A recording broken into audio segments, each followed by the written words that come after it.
hawak ko ngayon ang isang sling bag. Alam nyo, ang buhay mag-asawa, pag bagong kasal, parang sling bag na bago. Pag bago, mayroong tag. Di ba? Sa buhay pag-asawa, ganun din. Pag bago, meron kayo ding tinatawag na tag. Minsan, ang sinasabing tagay ito, natagpuan ko na rin ang aking forever. Yeah. O di kaya naman, ngayon, naniniwala na ako sa forever. Di ba? Ganun minsan ang inyong tag. At kapag ang isang sling bag ay bago, nakikita natin, malinis, maayos, makintab, maganda ba ang kulay. Sa buhay pag-aasawa, ganun din. Sa una, maayos, makinis, excited ang bawat isa sa isa't isa. Laging excited. At ano pa, pag may bago kayong bag, minsan ipinagpapahili pa sa iba. Ano? Ipinakikita, meron akong bago. Hindi ba ganun din naman sa inyong pagkasama? Bagong kasal kayo, ipinahalos ipagsigawan ninyo sa buong mundo ngayon, kami ay bagong kasal. At sa una, itong sling bag ay wala pang laman. Ano? At sa buhay pag-aasawa, di ba? Ganun din, sa pagkasama ninyo, nilalamnan ninyo ang inyong pagsasama. Ang dami nating nilalaman. Minsan, ay matatagpuan mo doon yung mga mahalagang bagay, may makikita ka na mayroon din palang hindi pala ito mahalaga sa buhay. Nakikita rin natin. At ang sling bag ay napupuno. Napupuno ito, kagaya ng pagkasama ng mag-asawa. Napupuno dahil sa napakaraming responsibilidad sa buhay pag-aasawa. Pupunuin ninyo ang sling bag ng inyong pagsasama ng maraming responsibilidad. Kaya lamang, Joey at Susan, kapag napuno na yung sling bag, yung dating magaan, bumibigat. Bumibigat. Nagiging mabigat.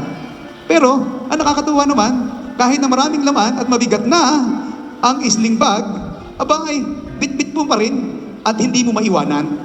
Sa buhay pag-aasawa, ganun din. Kahit minsan bumibigat ang pagsasama ng mag-asawa, pero hindi nag-iiwanan. Kasi nakikita mong mahalaga ang inyong pagsasama. Bit-bit mo pa rin. Handa ka pa rin na dalhin kahit mabigat kuminsan ang pagkasama ng mag-asawa.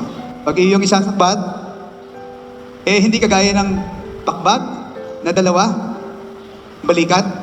Ito ay isa lang. At kapag halimbawa, dahil sa bigat ng pagsasama, bumibigat, napapagod tayo.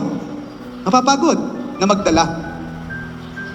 At Joey, Susan, sa inyo pagkasama ng panghabang buhay, makakaranas din kayo ng pagod. Hindi lamang physical, kundi emosyonal, mental, at maging spiritual. Kapag dumating na, yung kayo ay mapagod, yung isa, ang gagawin mo naman, ipabubuhat mo sa isa. Magkatuwang kayo na magbubuhat kahit na mabigat ang pagsasama, gumagaan yan kung mayroong pagmamahalan, kung mayroong pag-uunawaan, kung mayroong pagsasakripisyo. Gagaan ang inyong pagsasama.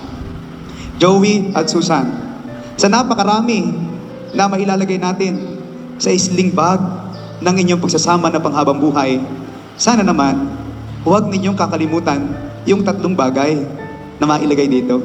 Ilagay ninyo ng lahat, pero huwag lamang yung kakalimutan yung tatlong bagay na mahalaga na pwedeng ilagay sa sling bag ng pagsasama ng mag-asawa. Sa sling bag ng buhay mag-asawa. Ano yon? Yung panalangin, yung pagmamahal, at pagpapatawad. Una ang panalangin. Gawin ninyong sintro sa inyong pagsasama na panghabang buhay ang pagdarasal. At sigurado ako sasamahan kayo ng Diyos.